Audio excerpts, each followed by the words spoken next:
بسم اللہ الرحمن الرحیم۔ سامعین و ناظرین، السلام علیکم ورحمۃ اللہ تعالی وبرکاتہ۔ آج ہم ذوالقرنین کے دوسرے عجیب سفر کے بارے میں سنیں گے۔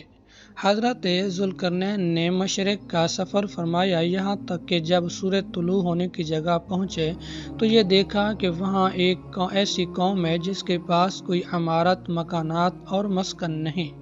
ان لوگوں کا یہ حال تھا کہ سورج طلوع ہونے کے وقت یہ لوگ زمین کی غاروں میں چھپ جاتے تھے اور سورج ڈھل جانے کے بعد غاروں سے نکل کر اپنی روزی کی تلاش میں لگ جاتے۔ یہ لوگ قوم منسک کہلاتے تھے۔ حضرت ذوالقرنین نے ان لوگوں کے مقابلے کے اندر لشکر آرائی کی اور اللہ تبارک و تعالی نے اس جنگ کے اندر آپ کو غلبہ عطا کیا۔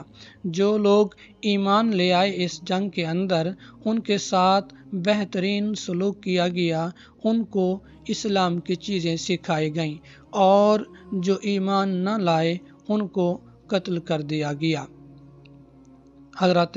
ذوالقرنین کے اس واقعے کے اندر یہ حکمت ہے کہ ذوالقرنین ماوا اور فارس کا بادشاہ تھا، بس اس لحاظ سے کہہ سکتے ہیں کہ یاجوج ماجوج کی پیدائش ایک فارسی نسل کے انسان کے ذریعے سے ہوئی، اور اللہ تبارک و تعالیٰ کی سنت ہے کہ جو اس کے نیک بندے ہوں، جب ان کے کسی نیک فعل کے ثانوی رد عمل کے طور پر کوئی بدی پیدا ہو تو وہ انہی کی اولاد یا ہم وطن یا مثل کے ذریعے اس بدی کو دور کرواتا ہے کہ اس کے نیک بندے کے نام سے ایک دور کا عیب بھی منسوب نہ ہو۔ بس ذوالقرنین کا ذکر اس جگہ اس لیے کیا گیا تاکہ اس خبر کو بطور پیش گوئی بیان کر کے ایک دوسرے ذوالقرنین کی خبر دی جا سکے جو فارسی الاصل ہوگا اور یاجوج ماجوج کا مقابلہ کر کے اس کے زور کو توڑے گا، اور اس طرح پہلے ذوالقرنین سے الزامات کو دور کرے گا، اور ذوالقرنین کا نام اس وجہ سے پائے گا